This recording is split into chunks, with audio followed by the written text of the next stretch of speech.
অনেকে মাজার ভাঙতে গেছে, কতদিন আগে দেখেছি মাজার কর্তৃপক্ষ বলছে এগুলা আমাদের এখানে যে সিন্নি পাকায় প্রথমে আইসা তারাই খায়, আগে প্লেট ধরে আগে তারাই টান দেয়,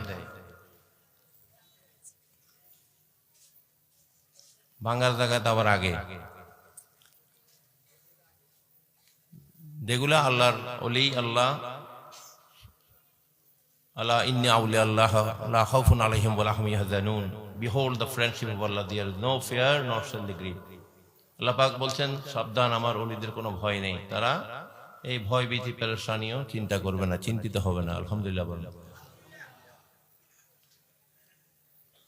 আজকে যারা আউলিয়া কেরামদের খানকা মাজার শরীফগুলা আক্রমণ করছে, তাদের একটাই উদ্দেশ্য, এই দেশকে যদি উগ্রবাদীদের আস্তানা বানাইতে হলে, উগ্রবাদীদের মাধ্যমে এই দেশকে অন্ধকারে নিতে হলে, জাহেলিয়াতের দিকে নিতে হলে, তাদের প্রধান বাধা হচ্ছে আউলিয়া কেরামদের আস্তানা, যেখান থেকে সম্প্রীতির শিক্ষা দেওয়া হয়, যেখান থেকে ভালোবাসার শিক্ষা দেওয়া হয়, যেখান থেকে মানুষের